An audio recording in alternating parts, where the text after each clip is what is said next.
Nous allons ouvrir la parole de Dieu en Luc, chapitre 6, à partir du verset 46 jusqu'au verset 49.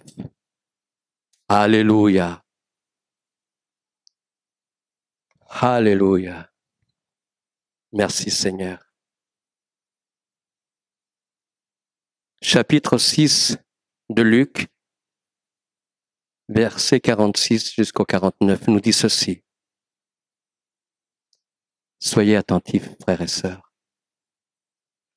Pourquoi m'appelez-vous Seigneur, Seigneur, et ne faites-vous pas ce que je dis?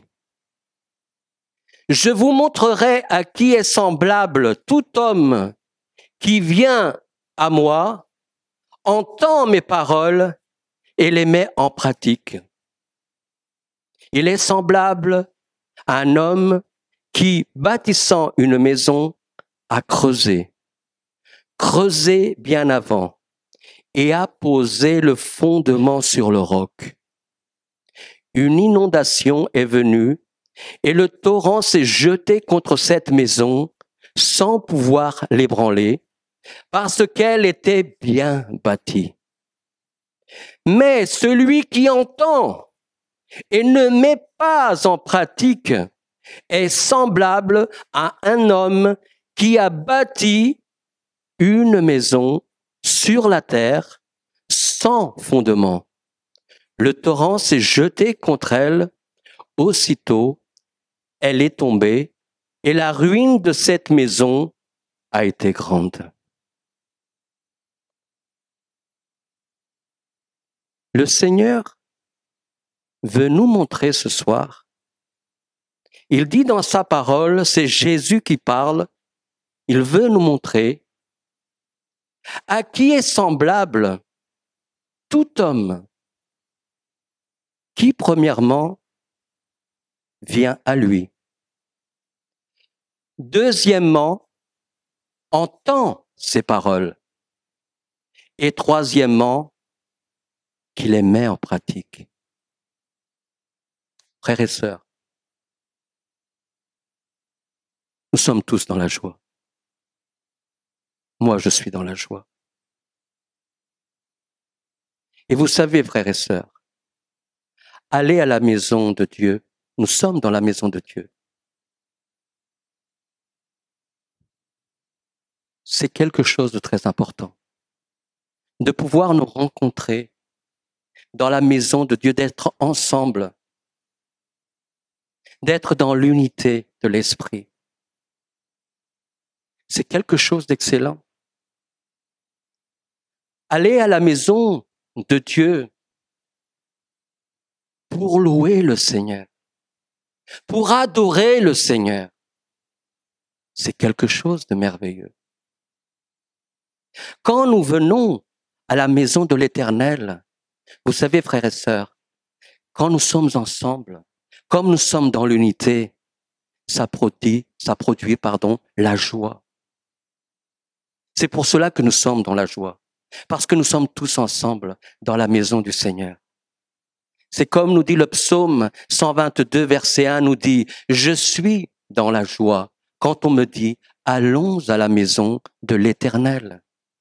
Quand nous allons à la maison de l'Éternel, quand nous nous rencontrons dans la maison de l'Éternel, quand nous sommes tous ensemble, quand nous sommes dans l'unité, ça produit la joie. Quand nous louons l'Éternel, quand nous adorons l'Éternel, il y a quelque chose qui se passe aussi. Le psaume 147, verset 1 nous dit « Louez l'Éternel, car il est beau de célébrer notre Dieu. Car il est doux, il est bienséant, qui veut dire convenable, correct, de le louer. » C'est quelque chose d'extraordinaire. Quand nous venons à la maison de Dieu pour une réunion de prière, c'est quelque chose de merveilleux. D'être ensemble, de pouvoir prier les uns pour les autres, de pouvoir prier pour les malades, et voir la main de Dieu agir et guérir et faire des miracles. pouvoir prier les uns pour les autres, pouvoir prier aussi, comme nous avons l'habitude de le faire, pour la repentance. Et le Seigneur, il vient, et le Seigneur, il nous encourage, et il nous pardonne nos péchés. C'est quelque chose d'extraordinaire. Quand nous venons à la maison de Dieu, et que nous sommes là pour entendre sa parole, c'est quelque chose d'extraordinaire. En Luc 8, verset 21, nous dit, « Mais il répondit, ma mère et mes frères, ce sont ceux qui écoutent la parole de Dieu et qui la mettent en pratique. » Amen. Ce sont ceux qui écoutent. C'est nous qui écoutons la parole de Dieu. Et nous sommes en train d'écouter la parole de Dieu. Mais il faut la mettre en pratique. Tout cela est merveilleux, frères et sœurs. Tout cela est merveilleux. Mais le problème, c'est quand nous faisons le contraire. C'est quand nous ne mettons pas la parole de Dieu en pratique dans nos vies. Et c'est ce que le verset 46 nous dit. Mais pourquoi? Pourquoi m'appelez-vous Seigneur, Seigneur, et ne faites-vous pas ce que je dis? Si nous ne faisons pas ce que le Seigneur nous demande de faire, si nous ne mettons pas les paroles de Dieu en pratique dans nos vies, pourquoi nous l'appelons Seigneur, Seigneur? Eh bien, le Seigneur, il veut te montrer ce soir à qui est semblable tout homme qui vient premièrement à moi. Nous sommes venus au Seigneur. Qui entend ses paroles. Nous sommes là pour entendre les paroles et les met en pratique. Il est semblable, dit le Seigneur, à un homme qui, bâtissant une maison, a creusé. Creusé bien avant, qui veut dire profond, qui a creusé dans les profondeurs et a posé le fondement sur le roc. Le fondement sur le roc. Le fondement, frères et sœurs, c'est l'essentiel. C'est la chose la plus importante. Le fondement, frères et sœurs, c'est la base qui va soutenir tout l'édifice. Le fondement est la base. C'est la chose la plus importante qui va soutenir tout l'édifice. Là, la parole de Dieu nous parle d'une maison, ça pourrait être un hôtel, un hôpital. Là, c'est une maison. C'est un édifice. Et il faut que les fondements soient fondés, soient mis sur le roc. Et qu'est-ce que c'est le roc? Le roc, c'est le solide, c'est le dur, c'est le résistant, c'est le robuste, c'est le stable.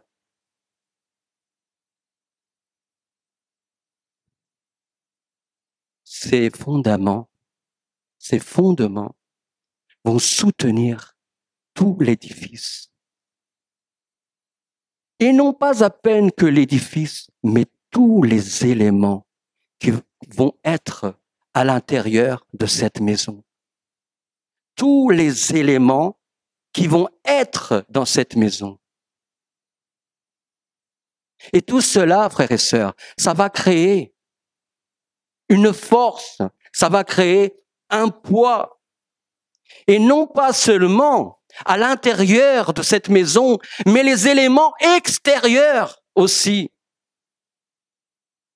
qui sont les intempéries, comme la pluie, la neige, le vent, les inondations même, qui vont exercer une force, un poids contre cette maison.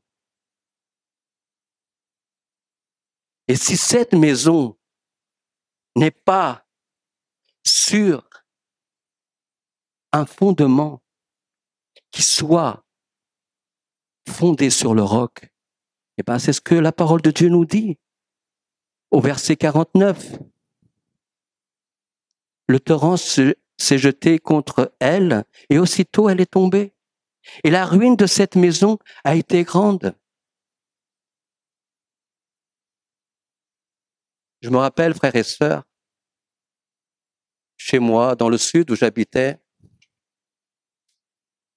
comme je travaille dans la maçonnerie, et je travaillais pour une grande entreprise, et c'était au bord de la mer, il y avait beaucoup de restaurants, vous savez, des petits restaurants qui sont là au bord de la mer, des petits bars qui sont là.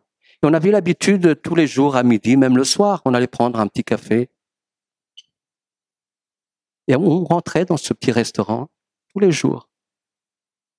Et à un moment donné, frères et sœurs, à un moment donné dans l'année, il y a des choses qui se passent là-bas. Nous voyons ici, même sur le continent, il y a eu des choses épouvantables.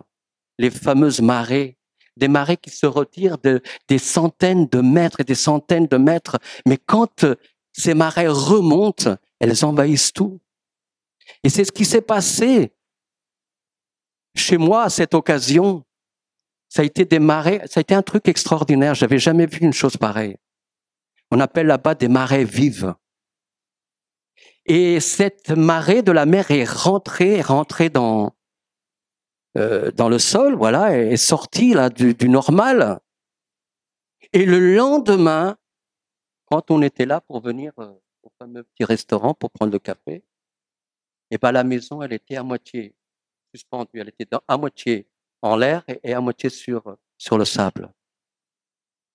Et le jour d'après, on n'a plus vu de maison, plus vu de restaurant, c'était parti. On a vu à peine des petits morceaux de ciment, des cailloux, morceaux de ferraille qui traînaient. Et pourquoi, frères et sœurs? Parce que cette maison, ce petit restaurant, avait été bâti, comme nous dit la parole de Dieu, sur la terre, sur le sable, sans fondement. Et ça a été une grande misère. Ça a été une grande misère. Vous savez, frères et sœurs, j'ai la chance. J'ai la chance, mais j'ai eu la chance de pouvoir bâtir ma maison. Et je me rappelle, sur le terrain, j'ai commencé c'était un terrain agricole, hein, j'ai commencé à ouvrir les fondations.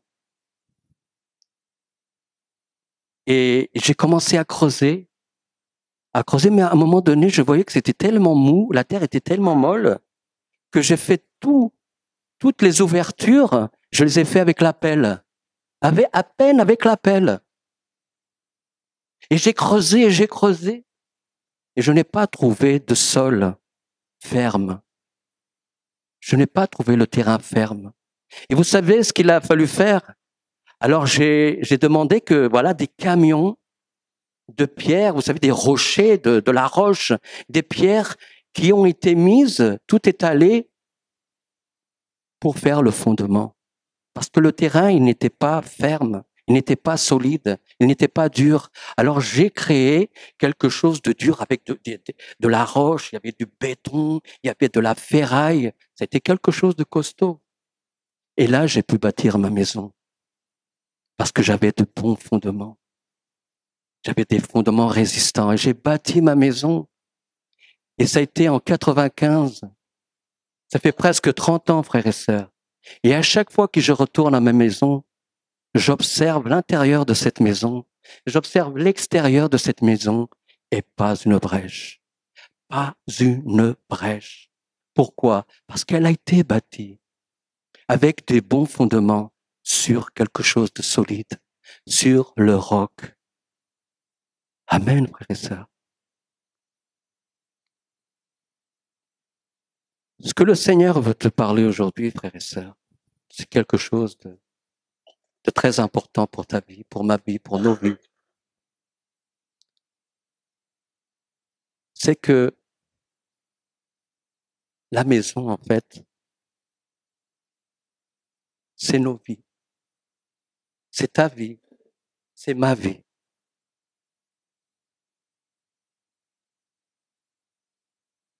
Le fondement, comme je l'ai dit, c'est la chose la plus importante, l'essentiel. Le fondement, c'est la parole de Dieu. Et le roc, Le roc, c'est le solide, quoi. C'est le ferme.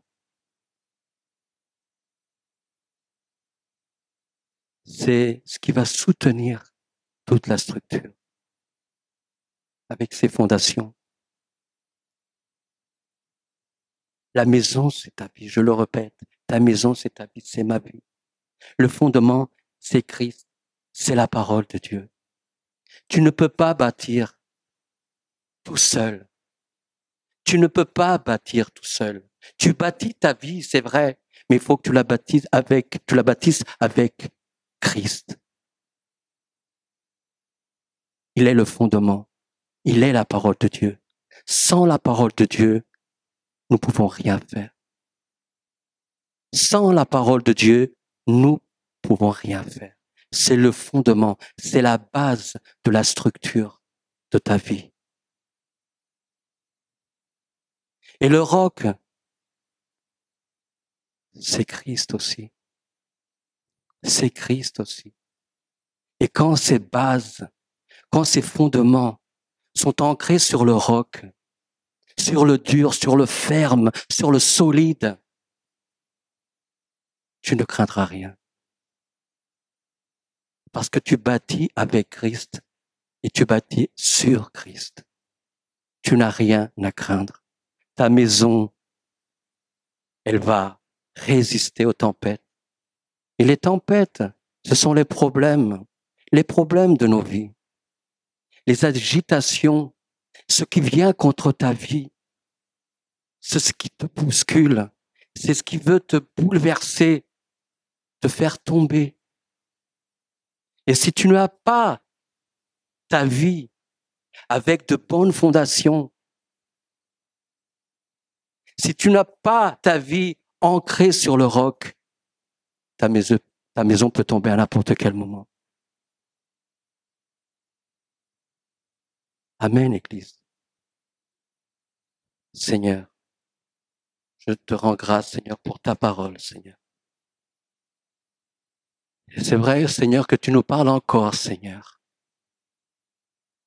Et ce que je veux pour ma vie, Seigneur, c'est vraiment, Seigneur, que ma maison, Seigneur, qui est ma vie, soit sur de bons fondements, sur l'essentiel, sur le principal, qui est ta parole, Seigneur. Et ta parole nous dit que tu veux comparer tout homme qui vient à toi, qui entend tes paroles et qui les met en pratique, est semblable à celui qui bâtit sa maison sur des bons fondements ancrés sur le roc. C'est ce que je veux pour ma vie, Seigneur. C'est ce que je veux pour ma vie, Seigneur. Les tempêtes, elles sont là. Les tempêtes, elles nous frappent. Les tempêtes viennent contre ma vie, contre nos vies, même contre ton Église, Seigneur. Mais nous sommes bien ancrés sur le roc. Nous avons nos fondations ancrées sur le roc. Ma maison est sur les fondations, sur le roc. Amen. La parole de Dieu nous dit que Christ est la roche éternelle. Tu peux te confier. Tu peux te confier en lui. Si tu te confies en lui, si tu es vraiment ancré en lui, si tu as vraiment tes bases ancrées sur lui, rien ne te bouleversera. Rien ne vira contre toi. Oui, les tempêtes, elles seront là. Mais tu ne tomberas pas. Tu résisteras parce que tu as de bonnes fondations et parce que tu es sur le roc. Amen. Merci Seigneur. Alléluia. Gloire à l'Éternel. Gloire à l'Éternel. Tu peux rendre gloire à l'Éternel.